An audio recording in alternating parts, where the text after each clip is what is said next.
제가 은퇴하면서 여러분들에게 선물로 드리고 싶다라는 마음으로 조직신학 설교를 시작한 지가 재작년 10월부터 시작하고 오늘 44번째 시간이에요. 44번째. 여러분들이 잘 들어주시고 잘 참아주시고 견디어 주셔서 오늘로 이제 교회론이 끝나요. 다음 주간부터는 제가 설교할 적마다 종말로만 하고 나면은 이제 저의 그 설교 사역은 대미를 장식했다. 저 스스로 이제 그렇게 생각을 하고 있습니다. 이제 교회로 나면 조직신학하면은 매 시간마다 쭉쭉쭉 나가 연결이 되는데 우리 정 목사님하고 저하고 설교를 이렇게 왔다 갔다 하고 그러다 보니까 교회론에 대한 이야기는 이미 다 잊어버렸을 겁니다. 그래서 오늘 잠시 복습부터 하고 다음 설교를 하도록 하겠습니다. 제일 먼저 교회론은 첫 번째 시간은 교회는 뭐냐 하는 걸 말씀을 드렸어요. 교회는 예배당이 아니다. 교회는 하나님께 구원받은 사람들이 불러내어서 부름받은 구원받은 사람들의 모임 공동체가 교회다. 이거 건물이 예배당이 교회가 아니다라는 이야기예요. 그건 더 엄밀히 말하면은 우리 개인들이 교회가 아니에요. 우리는 얼른 생각하면 우리 개인들이 교회라고 생각하지만 개인들이 있으면 교회가 안 됩니다. 모여야 돼요. 개인들이 구원받은 그리스도인들이 모일 적에 거기가 교회가 되고 늘빗교회가 되는 겁니다. 이 교회는 유형적인 교회, 무형적인 교회로 나누기 때문에 우리가 이렇게 함께 눈으로 보는 이 유형적인 교회에는 언제나 죄인들이 함께 있기 때문에 교회는 타락할 수도 있고 부패할 수도 있고 이런 것들 때문에 우리가 마음에 상처를 받기도 하고 교회 안에서 시험을 당하기도 하고 오늘 눈에 띄는 이 죄인들의 이 교회가 세상 사람들에게는 야, 교회가 왜 그래? 교회가 왜 저러고 있냐? 그래서 교회에 대해서 공격하고 비판을 하기도 합니다. 두 번째는 교회는 하나님의 은혜를 갖고 있는 유일한 기관입니다. 이 세상에 은혜를 줄 수 있는 곳은 없어요.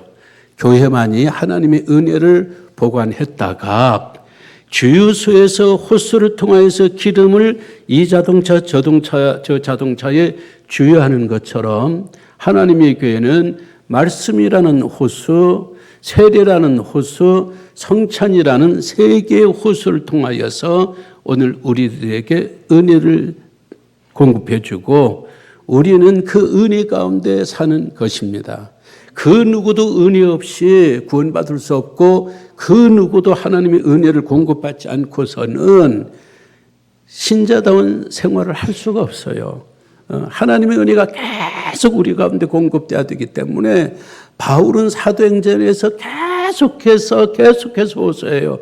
하나님의 은혜 안에 거하라. 하나님의 은혜 안에 거하라.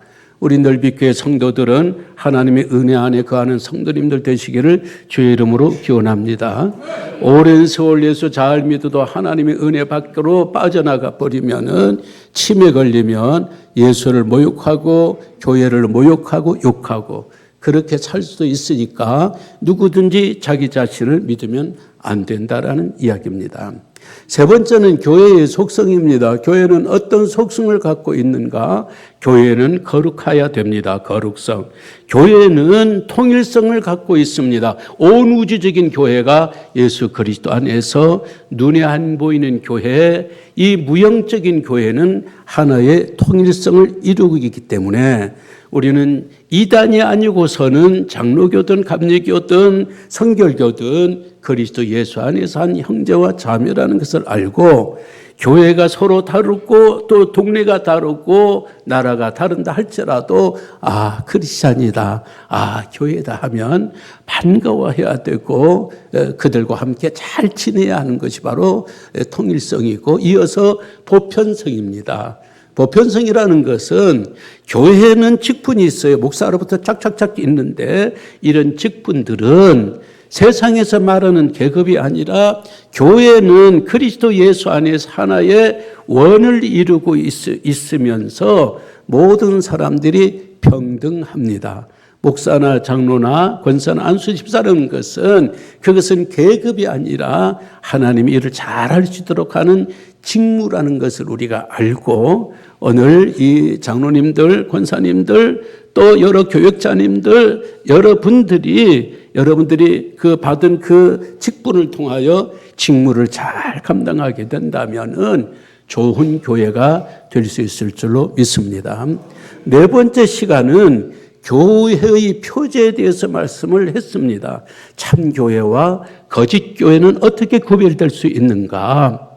예배당 건물로 구별되나? 교회라는 이름으로 구별되나? 아니에요. 신천지도 교회라는 이름을 붙입니다. 통일교회도 교회라는 이름을 붙입니다. 참 교회는 세 가지를 갖고 있어야 돼요. 복음적인 하나님의 말씀, 성경적인 하나님의 말씀을 잘 전파가 돼야 됩니다. 그리고 자격자들에 의하여서 성찬 예식이 정당하게 집행이 돼야 됩니다. 그리고 교회의 질서를 어지럽히고 그럴 적에 교회는 예수 그리스도의 그 이름으로 우리가 권징을 하고 교회의 그 진리를 수호하고 지켜나가야 된다. 이것이 바로 교회가 갖고 있는 세 가지 지표입니다. 오늘은 마지막 시간입니다. 오늘은 마지막 시간인데요. 우리가 이 네 가지만 잘하면 얼마나 좋은 교회예요. 늘 교회는 거룩해야 되고 그래서 사람들에게 참 교회는 참 좋은 곳이다. 교회 다니는 사람은 참 좋은 사람들이다. 이렇게 칭찬받고 그래서 모든 교회는 더 부흥하고 더 성장해야 되는데 오늘 한국 교회는 지금 어찌 되고 있습니까? 요즘에 드라마 보세요. 요즘에 드라마 보면 특히 넷플릭스에 나오는 드라마들을 보면요. 이 기독교인 빌런이라는 것은요. 그 드라마에서 악당들을 말하는 거예요. 악역을 맡고 있는 사람들, 가까하기 싫은 사람들. 저 사람이 왜 저러냐? 왜 저렇게 행동하냐? 나쁜 놈이네. 그런 사람들이 상당히 많이 기독교인들이에요. 기독교인들이 그 빌런으로 나오는 거예요. DP 시즌2나 더 글로리나 오징어 게임이나 수리남이나 여기는 목사가 나와요. 여기는 장로가 나와요. 여기는 권사들이 나오는데 다 안 좋게 나와요. 나쁜 장로로 나쁜 역할들을 하고 나온다라는 이야기예요. 자, 우리가 보면 너무 속상해요. 교회가 얼마나 많은 일을 하고 있습니까? 이 세상의 목사들이 얼마나 참 자기 자신들 희생하며 교인들을 위하여서 밤낮 가리지 않냐고 얼마나 수고하고 있습니까?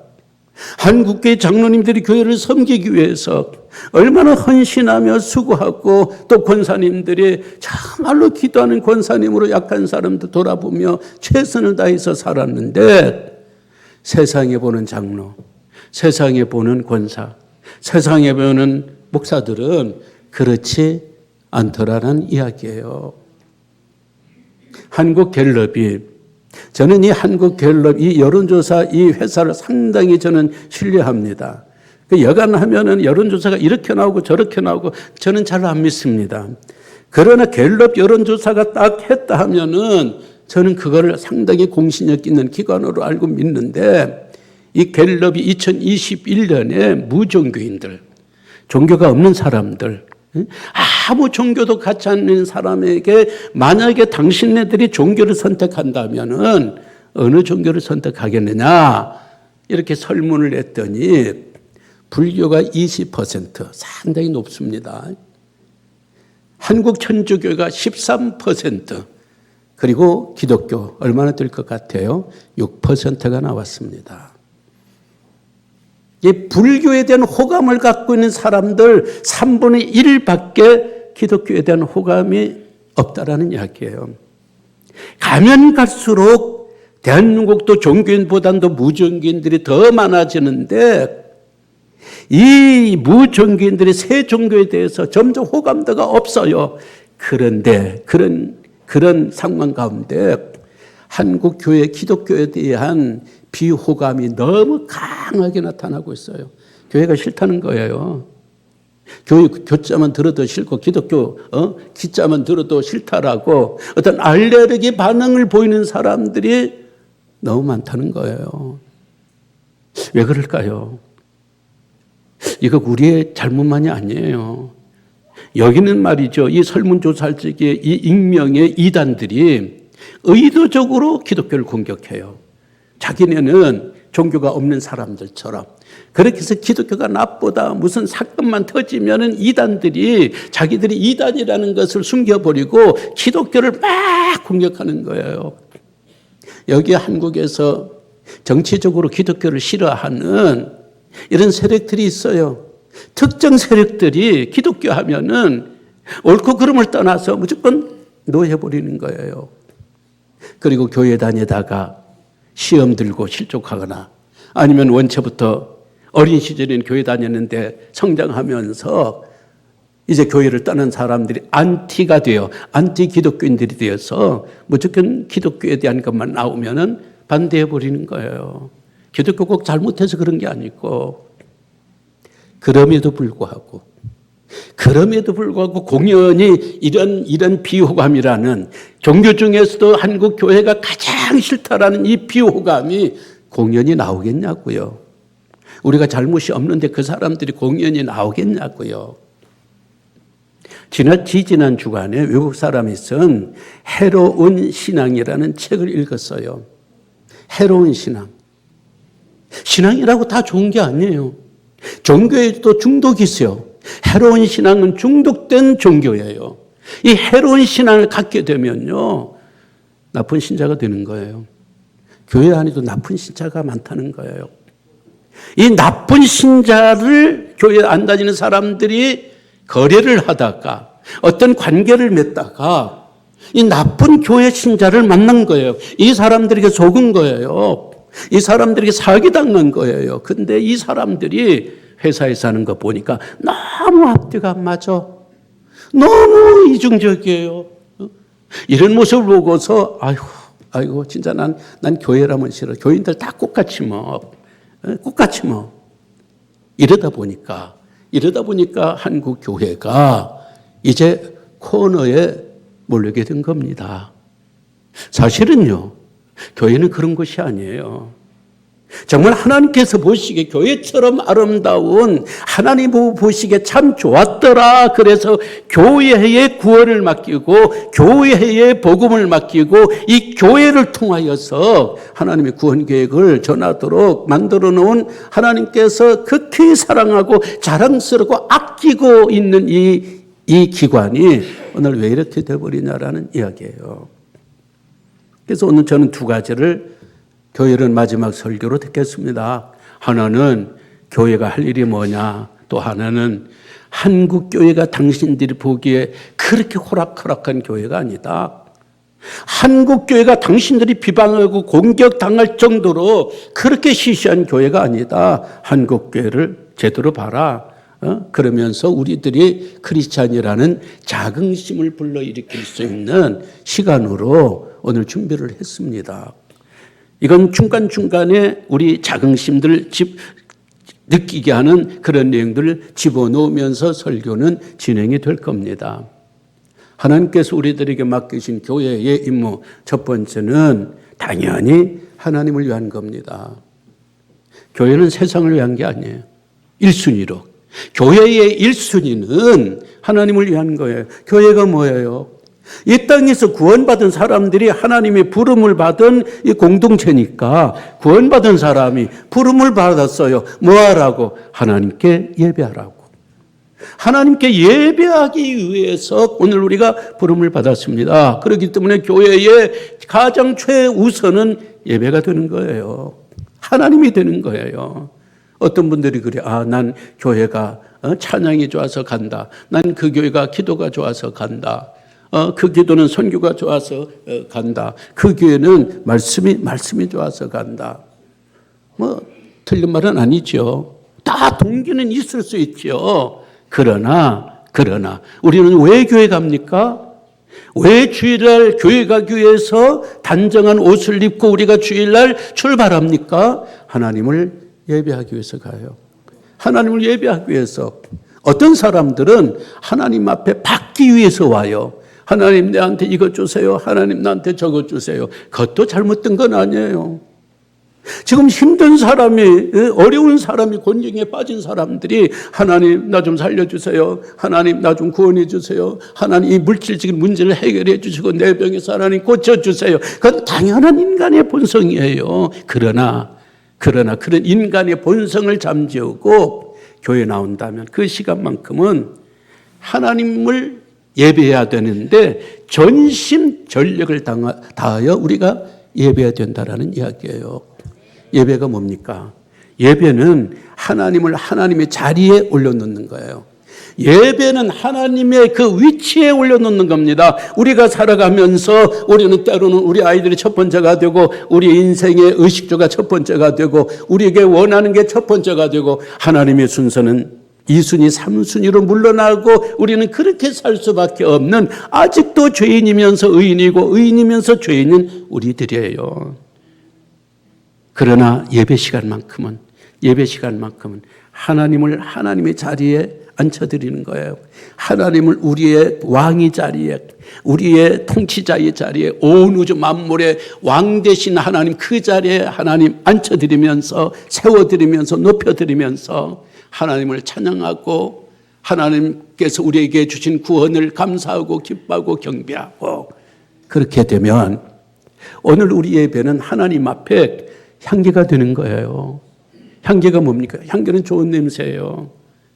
우리가 음식을 만들어 놓으면 남편이 이거 어디서 이렇게 냄새가 좋냐? 이거 어느 냄새 반지 이렇게 좋아? 이거 그러구나. 그걸 먹어요. 하나님도 마찬가지예요. 오늘 우리가 하나님 앞에 예배 드리면 가만히 있어봐. 이거 어느 교회에서 이렇게 향기 나는 예배를 드리고 있을까? 이 강서구에서 나는데 강서구에서도 발산동에서 나오는데 이름은 왜 그렇게 지어가지고 이 발산동 이 늘빛교에서 난다. 늘빛교회 향기 나는 예배를 하나님께서 쫙 받으시면 결국 누구한테 가요? 그게 누구한테 가겠어요? 하나님도 받으시니까 하나님도 받은 것으로 은혜를 주시고 우리에게 능력을 주시고 물질을 주실 줄로 믿습니다. 결국은 하나님 앞에 예배하면 내가 사는 거예요. 내가 축복받는 거예요. 축복을 전제로 예배드리면 안 된다라는 그런 이야기예요. 우리가 오늘 예배를 통하여 그동안 얼마나 많은 은혜를 받았어요. 우리가 정말 진짜 지금 죽을 수밖에 없는 죽고 싶은 그런 상황 가운데서도 예배를 통하여 하나님이 나를 만져주시고 예배를 통하여 하나님께서 우리를 안아주시고 난 하나님의 안아주심에 대한 그게 참 좋아요. 우리를 안아주시면요. 이건 진짜 어떤 논리로 어떤 인간의 말로 설명할 수 없는 하나님의 그 우리 마음속에 은혜가 오게 되면 눈물을 흘리게 되고 우리가 여기서 살아요. 예배를 통하여 사는 힘을 공급받을 수 있다는 이야기예요. 한국인들은 오늘 교회를 향하여 비난하고 비판하고 있는 한국 사람들은 말이죠. 이걸 알아야 돼요. 만약에 140년 전에 기독교 예배가 들어오지 않았다면 오늘 대한민국은 어찌 됐을까요? 아직도 우리 할머니들이 드리던 산신령님이니 무슨 옥황상제니 무슨 하늘님이니 여기에 물 떠놓고 그냥 기도하고 저 고목나무에 기도하고 당을 세워서 거기에 엎드리고 이런 사람들 저급종교 대한민국 국민들이 수다게 되었을 거예요. 그러면 대한민국이 무슨 문명화가 되고 대한민국이 무슨 선진국이 돼요. 저급 종교를 믿고 있는데 이런 샤머니즘이라는 이 저급 종교를 믿고 있는데 어떻게 우리가 선진국이 될 수 있냐라는 이야기예요. 이시조선의 국교가 유교 아닙니까? 이 유교가 지금도 계속해서 우리 한국에서 중심이 되고 있다면 유교는 제사를 드려요. 제사에는 은혜라는 게 없어요. 제사에는 에너지가 안 나와요.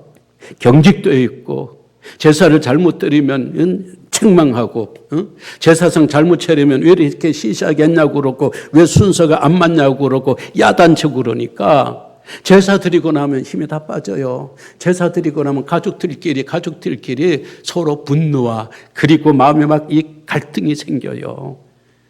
우리가 만약에 유교가 계속해서 우리를 지배하고 있다면 오늘 대한민국이 앞으로 나갈 수 있겠어요? 특히 여성들의 삶 속에서 풍성함이 있을 수 있겠어요? 불교 보세요. 불교는 신라의 중심이 불교잖아요. 이 불교는요, 똑똑한 사람 다 머리 깎고 다 산속으로 갑니다. 인생에 시련과 고난이 있으면 여기서 종교의 힘으로 극복하고 살고 여기서 살아갈 생각을 하지 않냐고 다 절로, 다 산중으로 가버려요. 그 똑똑한 사람 다 들어가 버리면 누가 정치하고, 누가 공무원이 되고, 누가 대한민국을 이끌어갈 거예요? 만약 계속해서 우리 대한민국이 불교가 주류 종교가 되어버린다면요, 이 대한민국은 진짜 앞으로 나가질 못했을 거예요. 기독교가 140년 전에 들어와서 우리가 하나님 앞에 예배해요. 주일마다 모여요. 엊그제만 해도 이 기독교인들이 지금 1,000만 명이라고 그러잖아요. 1,000만 명이면 물론 지금은 안 됩니다만은 5천만 명 중에 1,000만 명이면 엄청난 거예요. 우리는 주일마다 함께 모여 예배하며 기쁨을 누리고 힘을 누리고 우리가 정말 제대로 살아보겠다고 몸부림치고 그래요. 너무 행복하고 기쁜 거예요. 어느 대통령이 대한민국 1,000만 명에게 이렇게 기쁨을 주었어요? 어느 종교, 어느 정권, 어느 단체가 주일마다 그리고 예배 때마다 우리에게 이와 같은 기쁨을 선물해 준 적이 있냐라는 이야기예요. 기독교는 5천만 명의 전부 기쁨이 되고 5천만 명에게 전부 다 능력을 주지는 못한다 할지라도 그래도 정상적인 사람이라면 그래, 우리하고 종교는 다르지만 기독교가 있고 기독교 예배라는 게 있기 때문에 저 1,000만 명이 저렇게 행복하고 저렇게 기뻐하고 저렇게 예배를 통해서 소망을 갖고 용기를 갖는다면 그거 기독교로서 그만하면 잘하는 거 아니냐? 우리는 교회는 다니지 않지만 교인들 가운데 이런저런 사람이 있다 해도 그래도 저 1,000만 명을 매주마다 저렇게 행복하게 해주는 기독교가 있고 한국교회가 있다면은 우리 같은 민족으로서 그 좋은 거 아니야? 이런 넓은 마음을 가질 수 있도록 대한민국 사람들이 열린 마음들이 돼야 되는데 지금 대한민국은요 내 편 아니면 무조건 다 죽일 놈들이요. 내 편 아니면 무조건 다 나쁜 거예요. 이런 프레임으로 꽉 차 있으니까 교회 안 되면 교회의 좋은 점을 볼 생각을 하지 않냐고 요만큼 눈에 티가 보인다고 그 교회 전체를 죽일 놈 살릴 놈 하고 있으니 이게 앞으로 참 이 대한민국의 정신, 이 문화가 어디로 흘러가야 되는지 걱정이에요. 두 번째, 교회는요, 세상을 위해서 존재해요. 세상을. 교회가 모여가지고 그냥 예배당 크게 짓고 모여가지고 우리끼리 먹고 놀고 그 교회가 아니에요. 그거는요, 동창회예요. 그건 동호회예요. 동호회는요, 어떤 공익이 없어요. 공적인 이익을 위해서 모인 단체가 아니에요. 그들은 자기네들끼리 회변했고 동창들끼리 만나고 친교하고 먹고 끝나면 되는 거예요. 그 사람들이 세상을 향해서 봉사하지 않는다고 우리가 말할 수가 없어요. 왜? 원래부터 그렇게 그 조직이 성격이 그러니까. 기독교는 아니에요. 기독교는요, 세상을 위해서 있어요. 세상에 우리가 무엇을 전해줘야 돼요? 복음을 전해줘야 돼요. 복음을 전해주고 그들이 복음 안에서 구원받고 삶이 향상이 되고 기독교가 들어가는 곳곳마다 제도가 바뀌고 기독교가 들어가는 곳곳마다 나쁜 습관들이 바뀌고 그러면서 이 삶의 질이 달라지고 이것이 우리가 세상에 주어야 되는 세상에 대한 책임이에요. 지난날 한국교회 140년은요, 이것을요, 너무너무 잘해왔어요. 너무너무. 한글이 만약에 기독교가 없었다면, 한글이 성경을 만나지 않았더라면, 지금도 이 한글이 보편화되지 않았을 거예요. 원래 한글이 나왔을 적에 사대부 이 선비들이요, 귀족들이 한글을 사용하지 않으려고 그랬어요. 이 사람들은 중국에 꽉 매있는 사람, 사대주의니까 어떻게 감히 우리가 중국에 한문을 놔두고 우리가 이 한글을 사용할 수 있느냐. 이 한글이 일반화, 보편화를 되지 않는 거예요. 암만 가르쳐도 안 배우려고 그러는 거예요. 기독교가 없었으면요, 한글 끝장났습니다. 지금도 우리는 이 한자 문화권 속에서 살았을 거예요. 야, 근데 이 선교사들이 와서 가장 먼저 한 일이 한문 성경을 한글로 번역을 한 거예요. 기독교는 성경이잖아요. 가톨릭교는 묵주나 이 성물 이 중심이지만은 기독교는요, 성경이에요. 성경을 읽어야 되고 성경을 설교해야 되고 그러니까 성경을 읽기 위해서 이 촌로의 할머니들이 이거 기억면도 모르는 분들이 성경을 읽어야 되기 때문에 한글을 깨우치는 거예요. 한글 그 사람들이 깨우치면서 점점 모든 국민들이 전부 다 이게 글을 읽게 되고 한글을 읽게 되고 한글이 일반화가 쫙 된 거예요. 한글이 있었기 때문에 그 위대한 문학들이 나오고 소설이 나오고 시가 나오고 세계적인 또 상을 받기도 하고 이게 누구의 덕택이냐? 한국교회 덕택이에요. 한국교회가 들어오면서 신분을 철폐했다는 건 늘 말씀드리잖아요. 한국의 첫 번째 장로는 백정 출신이에요. 백정은 사람도 아니었어요. 근데 기독교가 들어오면서 평등을 외친 거예요. 하나님 안에서 우리는 모두가 다 귀한 존재라는 거예요. 높고 낮음이 없다라는 이야기예요.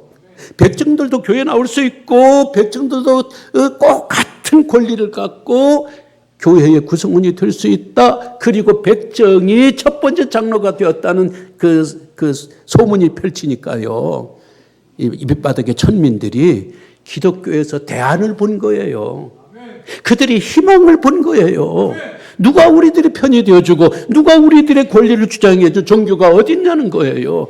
이 기독교만이 우리의 희망이고 우리의 대안이 될 수 있다 하고 이 천민들이 교회에 쫙 들어오는 거예요. 그러면서 백정 제도를 계속 교회가 선교사님들이 고종 황자에게 또 이런 정부에 계속 백정 제도 없애주소서 이 천민 제도 없애주소서 계속 올리니까 결국 그것은 지금 철폐가 되고 지금 어디 뭐 백정인이 무슨 이야기냐 합니까? 인권이 그 죄인 거예요. 인권은 어디서 출발하고 있는가? 교회에서 출발하고 있는 거예요. 옛날에 여성분들은요, 아무것도 못했어요. 여성분들은 공부 어림도 없어요. 바깥나들이 어림도 없어요. 집에서 바느질이나 잘 하다가 시집가면은 그게 전부였어요. 한국교회가 들어와서 이화학당을 만들고 여성들에게 공부를 시키기 시작했고 오늘 결국에는 여성들에게 선거에 또 이런 참정권을 주면서 대한민국의 여성들의 인권이 상당히 높아졌어요. 그 기초는 한국교회가 세워준 거예요. 우리는 일찍부터 주일학교를 운영했습니다. 주일학교 뭐 했어요? 노래하고 율동하고 또 이야기 듣고 또 부활절 성탄절 우리 연극하고 예능이라는 예능은 교회 안에서 싹트기 시작을 했습니다.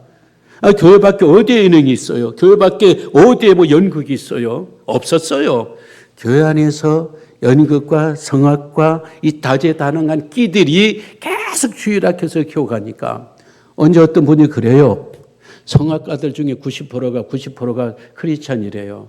계속 교회 성가대하고 계속 노래하니까 알게 모르게 키운 거예요. 그리고 연예인들 중에 상당히 많은 연예인들이 기독교인들이에요. 왜? 교회가 어려서부터 키워줬기 때문에. 그때부터 사람을 키우기 시작한 거예요. 그래서 천주교는 병원을 세웠어요. 천주교 병원들 얼마나 많이 있어요. 우리 기독교는 학교를 세웠어요. 이 사람들이 병원을 세워서 육체의 병을 고쳐주는 그 시간에 우리는 학교를 세워가지고 인재를 양성하고 인재를 키웠어요. 그래서 제가 육회백과에 들어가 보니까 지금 그 초등학교에서부터 고등학교까지 기독교 미션 스쿨이 205개래요. 엄청나죠? 그리고 대학교는 전문대학교, 일반대학교, 신학대학 합치니까요 98개래요. 말이 돼요? 98개. 만약에 남북이 분단이 되지 않았다면 이건 엄청났을 거예요. 왜? 저쪽이, 저 북한 쪽이 기독교가 더 발달하고 기독교 학교가 더 많았으니까. 세상에 어느 기독교가, 어느 나라에 들어간 기독교가, 어느 나라에 들어간 종교가 대학교 98개와 그리고 고등학교 205개를 운영하며 거기서 나오는 인재들, 지도자들이 얼마나 많아요. 그런 종교가 어디 있습니까? 그렇게 큰 일들을 한 국가에 공헌한 종교가 어디 있냐 그 말이에요. 한국교회가 그 일을 했어요. 그러니까 우리나라의 초기 시절에 민족의 지도자들이 상당히 교인들이에요. 우리가 이름만 대면 알 수 있는 조만식, 이상재, 이승훈, 이승만 장로예요. 이사는 장로예요. 김구는 안수 집사예요. 안수 집사. 1896년에 독립협회가 세워졌잖아요. 이 독립협회를 세웠던 누구냐? 안창호, 서재필, 윤치호 이 사람들이 딱 교인이고요. 3대 일본 총리가 왔을 적에 폭탄 던졌다가 미수에 그쳐버리고 있던 강우규 의사도요. 그 크리스찬이에요.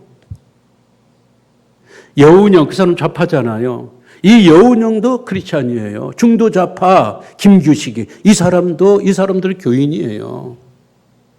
여러분 아시는 것처럼 독립선은 33명 중에 16명 교인이 있고 그리고 독립운동하면 가장 먼저 우리가 생각나는 유관순은요. 대대로 기독교 집안의